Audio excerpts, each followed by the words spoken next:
Welcome to the Art of Retouching Studio. My name is John Ross, and this is Behind the Retouching. This particular image was commissioned to me by Photoshop Creative Magazine for issue number 125. They had wanted me to write an article on portrait retouching. When it comes to portrait retouching, there are many different styles that you can do. There's studio, there's beauty, there's fashion, and each of those has a different style attached to it. Some are brighter, some are darker, some are more creative than others. In this particular image, I went with a beauty retouch, which meant that my goal was to make this girl as perfect as I could while still retaining the realistic aspects of the photograph, which ultimately leads us to the perfect portrait. So let's get started all the way back at the beginning. When you drag and drop a raw image into Adobe Photoshop, it actually opens it up inside of Camera Raw first. Now, inside of Camera Raw, we can make a variety of different changes, both global and targeted. However, in many cases, I simply use it as a way to balance out exposure inside of an image. When we look at this image, you can see that it is in fact overexposed. There's some brighter areas as well as sharper contrasts that's happening due to the lighting.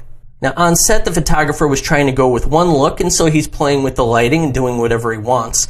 But now, in the retouching side, it is my job as the retoucher in order to balance out this image and correct any flaws. So my goal at this point is basically to flatten out the image, give it a nice baseline so that the brights aren't too bright and the darks aren't too dark. And I achieve that by adjusting the exposure, shadows, and blacks. By bringing down the exposure so that it takes that brightness out of the image. But I compensate for that by brightening up the shadows. So I am lightening the areas that I just darkened with the exposure. And once I lighten that up, it actually flattens out the image, and so I'll drop down the blacks to add contrast back into it. And here you can see this is the before and the after.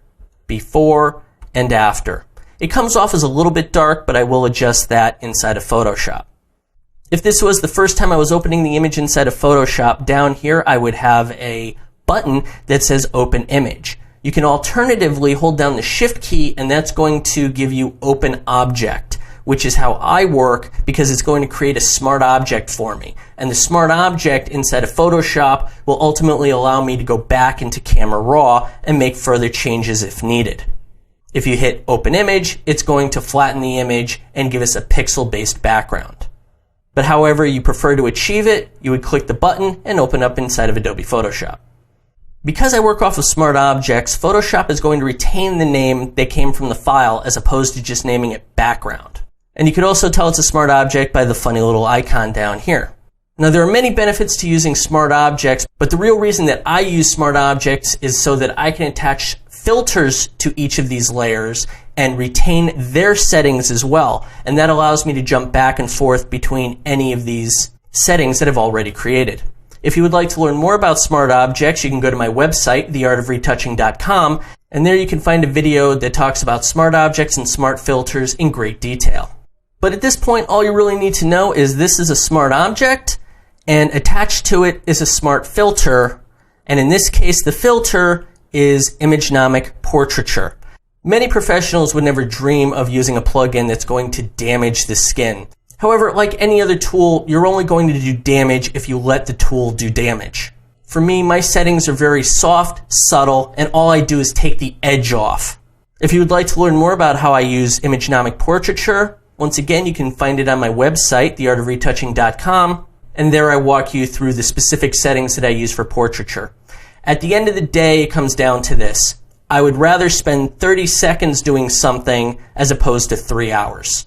And as long as I do it soft, subtle, and controlled, no one needs to know I did it at all.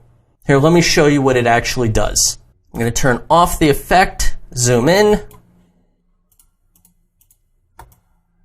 Up here on her forehead, despite the wrinkles and blemishes that you see at this point, you should be able to see like some slight discolorations, patches of pink and purple that are going through her skin.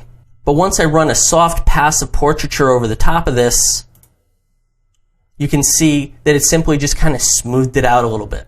This is before and after. Before and after. Again, it's subtle. You don't even notice it at this point unless I turn it off, and then it just beats you over the head with the discoloration. So above this, I made a duplicate smart object, and once again, I attached another level of portraiture to the top of this. Now, the reason that I need to do that is because I wanted a subtle effect of portraiture here, but I want a stronger effect of portraiture in certain areas that needed a little bit more help. However, I can't put them on the same layer because I needed this separate masking in order to separate areas. So I made a duplicate of the smart object, and then I applied a stronger level of portraiture to this smart object, and then I applied a mask to it. And the mask looks like this. So the areas that are red are stopping the effect, and the clear areas allow the effect to come in. And the effect is to soften the skin and the hair. I'll zoom in and show you what the difference is. Because the camera is capturing every single skin tone, pore, and hair as it goes across her face and wraps around the back of her head, we basically have too much detail. Visually, it's too much information. So what normally can happen on a camera is you could adjust the aperture, and that creates a depth of field, where you can keep the face in focus but allow the back of the head to drop out of focus. However, in a studio setup, when you have strobe lights, those are so bright you need to adjust the aperture so it doesn't get too bright and overexpose the image. But when you do that, it's going to leave the entire image sharp. So one of the ways that I compensate for that is to do a stronger portraiture, and I apply that mask to it. And it looks like this. So once again, this is before and after. Before and after. Basically, you can still see all the hair. I haven't blurred anything. I just gave it a soft glistening, a welcome softness to it. In many cases, you don't need to see the detail. You just need to see the shape and the colors. Because if you get too much information, it's going to distract you from the focal point of the image. The focal point should be her face, which means everything else can be softer because we don't need all that excess information. And in fact, that's exactly what the next layer up is doing to a much more dramatic degree. This layer on top is once again another smart object, but this time the effect is attached to a blur gallery. And this is going to give it a dramatic softening. So let me show you how that is set up. Here you can see that I used an iris blur of 15 pixels. And the way that this works is everything inside of the circle is going to remain absolutely sharp. Everything outside of the circle gets very soft, and everything between here is just a vignette from 0 softness to 15 pixels of softness. And it just gradiates off. So this allows us to be focused in on her face and start omitting the details in the back. However, because of the way the filter works, this bit of hair, which should be nice and sharp, actually gets pulled into the softness. Now because of that, we need to create masks around certain parts of this image in order to better honor the depth of field being this plane and not this plane.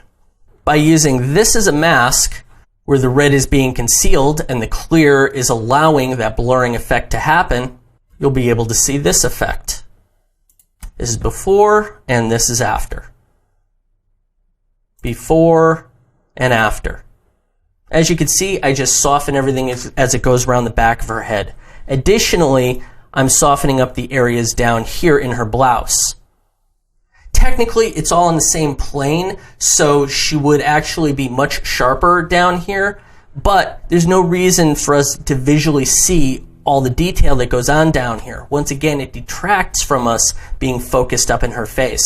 So by softening it down here, it keeps our eye focused up higher to where it needs to stay.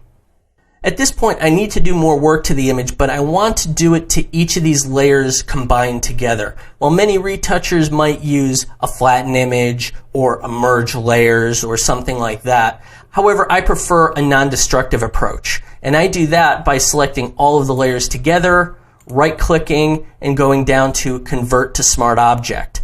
And what that's going to do is it's going to take these 3 loose layers with all the smart filters and combine them into a single layer as a smart object that I can continue to work on.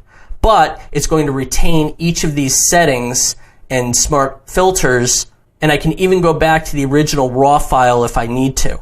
Again, if you don't understand, watch the video on smart objects and it will explain everything.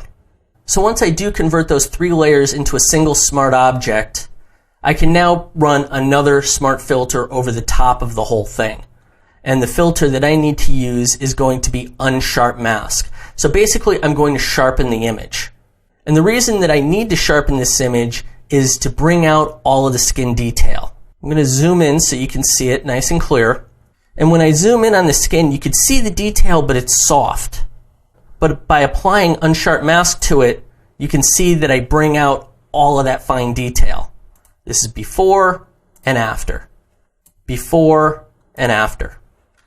Because this is a smart filter, I can double click on the unsharp mask and it's going to open up the dialog box and show you the settings that I used, which was simply an amount of 100%, a radius of 2, and a threshold of 2. See that? A benefit of the smart object and smart filters is I could go right back in here, make the change, and then go forward, no matter where I am in my production. It's pretty awesome. But at this point we have a problem. She has really, really bad skin. And she has all these wavy lines that run across her cheeks as well as her nose. So the only way to compensate for that is to do what's called skin grafting, which is generally either taking parts of the skin from the same image, a similar image, or in this case, I needed to go to a completely different image of a completely different model. And the reason for that is simple. The amount of work that is required in order to remove all these lines by hand is absolutely insane. I tried it for a little bit, I realized it was an uphill battle, and I knew that skin grafting was a much better way to achieve what I wanted to. So basically, I took a completely different image from a completely different person, and I scaled it, and I rotated it, and dropped it over the top. When I zoom in up close, you can see that I've tried to line up this area right here. Other parts fall off, but all I'm really caring about is this right here. And I did have to stretch it a little bit in order to make it fit, but it fits well enough for my purposes. I then put a mask over the top of this because I obviously don't need the entire image. So here it is with the mask. This is before and after. Before and after. You can see that we have a discoloration to the skin, and that's expected. It's from a different person on a different day with different lighting. But we will compensate for that discoloration by using selective color, where I add 16 yellow into the skin tones. It's subtle, but it is there. But the big move is going to be curves, where I darken up the lights as well as the midtones. And that gives it a much better match. So here's before and after. Before and after. Now I can certainly still see some areas that need correction, but we'll deal with that on the cloning layer, where we'll end up blending all this together seamlessly. When it came to the lips, once again you can see that they're way too sharp. There's just too much detail going on. Additionally, she has this indent in her lips that leaves it uneven. So now the inside of this folder gets a bit complicated, and I really don't want to get into the details. But in short, here's how I softened up the lips. I have a layer of Gaussian blur, which removes a lot of that detail. And then I also have a high pass that puts a lot of that detail right back into it.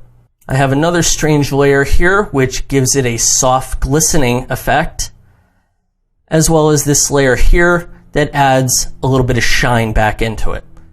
Again, I really don't want to go into this much detail for this video, but simply this is before and this is after. Before and after. And we finish up this section by finally doing a cloning layer to remove all of the blemishes. And that layer looks like this.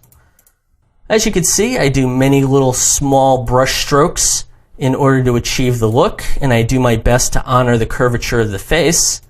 But we really need to worry about all these potholes as well as excess lines that are on her face. But all that gets taken care of with a cloning layer. This is before and after. Before and after. Now the two tools that I'm doing my cloning with, one of which is the healing brush tool, which is a pretty amazing tool. It allows us to grab a source and paste it into a destination. but it matches the color, the tone, and texture as best as it can and mixes the pixels together that gives us a nice seamless effect. The other tool that I would use is a standard clone stamp, but that one is more of a one-to-one match between the source and the destination. So it's a bit harder to use than the healing brush is, because the healing brush is a lot more forgiving. When I come over to the other side of her face, you can see this is before and after. Before and after. And even up here, I just adjust the blending a bit better. So here it was a little bit of abrupt change in there, and here it's just smoother. Now once again, like before, I need to do more effects onto this image. So rather than flattening things, I much prefer to select all of these layers, right-click, and go Convert to Smart Object. And now that I've converted this image to another smart object, I can once again put more filters onto this and continue the work that I'm doing based off of the smart object as a single entity, instead of many loose layers that it really is. But I can still retain the editability of every single layer that I created all the way back to the original raw file. It's pretty amazing. If you don't know how this works, definitely go check out my video at theartofretouching.com. So the next filter that I apply to this is Liquify. Now try and remember, just because you have a filter like Liquify that allows you to push and pull the pixels as if they were putty, doesn't mean that you need to go crazy with it. You don't always need to be grabbing everybody and squishing them in and making them thinner and thinner. Sometimes it could just be used for small, subtle changes.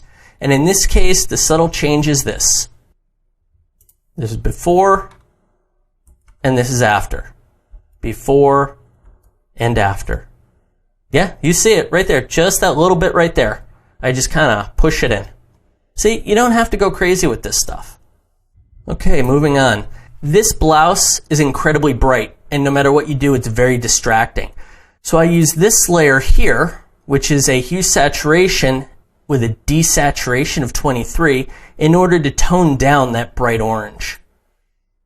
See it before and after. Now this does two very specific things. One, visually, it just helps stop your eye from being pulled down because it's no longer a dominating factor within the image. And the second thing it's doing is putting in a lot more detail back into the subtle areas down here so that you don't see this, rather you're going to see this. See that? See how much more detail gets put back into the image? Because this is going to be printed on a press, it's going to be converted from RGB, red, green, and blue, into CMYK, cyan, magenta, yellow, and black.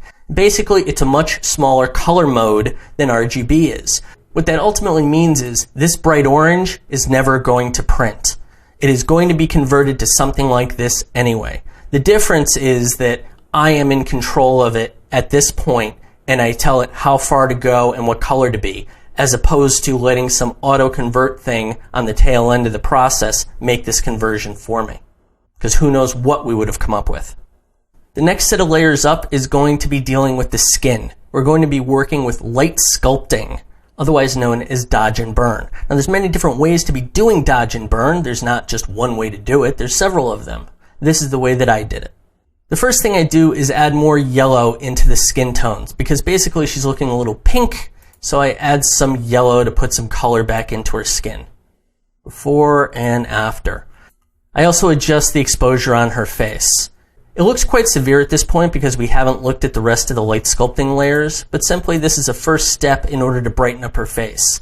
Always keep in mind that brights come forward and darks go backward. So by making her face brighter, it immediately catches your eye and keeps you focused in on it. Because right now it is the brightest part in the image, which is often what you want. Just be careful not to make it too bright. Right now it looks too bright, but we're not done yet because we still have to even out the rest of these shadows in her face. And that comes from the layers inside of this light sculpting folder. Inside of here I have two curves. The first curve is a darken curve, and it basically brings the midtones straight down, and that's going to darken the entire image. And we have another layer here called lighten. And in this case, I'm going in the other direction. So now I'm lightening the entire image. So without masks, darken is going to darken everything, and lighten is going to lighten everything. Now, because I'm making such a severe shift to the image, I want to point out that I changed the layer blend mode from normal to luminosity. Because here's the difference. Here's normal, and you can see how it changes the color, as opposed to luminosity, which handles it quite differently. That this is normal, and this is luminosity. And then, once again, here's your lighten layer, and the lighten layer is also set to luminosity, because this is normal, which gives you a color distortion. Now keep in mind that these severe changes for both of these layers are being controlled by the mask, and it's the mask that controls how much of that bright or darkness gets entered into the image and where it gets entered into. I'm going to turn off the masks. So now here's going to be the darken mask. And all the clear areas is where I'm darkening up the image, which are more than likely the brightest areas.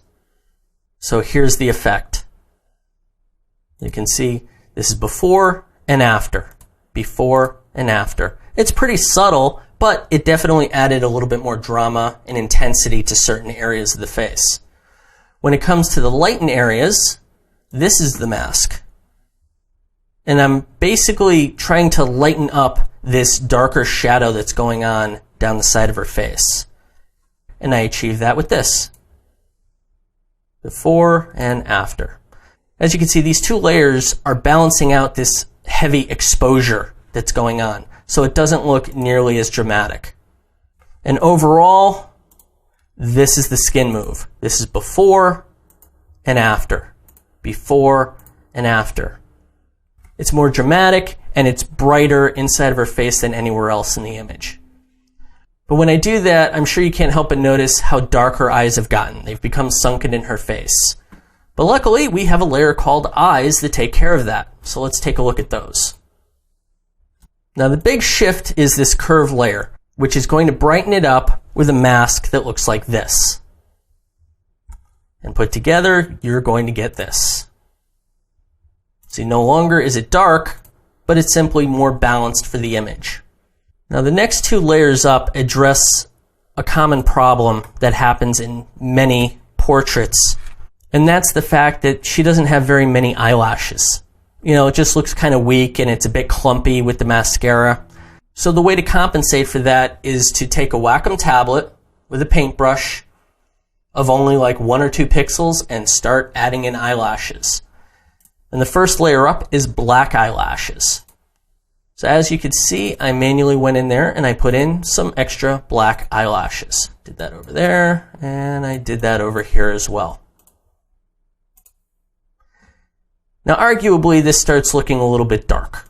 I understand that, so then we come back in with white eyelashes. And by doing that over the top, it compensates for that constant darkness. And it gives it a little bit more of a broken up pattern. Before and after. This is before any of the eye work and after. Before and after. As you can see, all I'm really doing is softly and subtly bringing back different areas of lightness to compensate for the darkness. In no way have I flattened out her face. In no way have I lost any of the details of the pores in her skin. Absolutely not. But I'm pushing back the severity of what we started with, which was very contrasted lighting. And I'm balancing it out and adding the lights and darks where I want them to be. The last few layers I put into a folder called OA, which just means overall. Now, the changes that you're going to see aren't specifically overall. I simply put it on at the end and said this is the last of it. But inside of here, we have 2 layers. We have a contrast and we have a lighten. I'm going to start with lighten because I want to show you something special in contrast. But the lighten just does that. I mean, simply all I did is just lighten it. Nothing special going on. But contrast, if you can look at this mask, you can see that I added contrast across certain areas. Now, the goal here was that I'm adding a brightness just to these targeted areas here. So I'm lightening the skin a little bit. I'm lightening certain areas of the hair. But then I also did this. Now this is interesting to note because when I'm finished, it looks like this. And I'm sure you can see exactly what happened. Running off the side of her face, we have this discoloration. When you look at it up close, you really don't see it, which is how I was working. I didn't realize what I had done.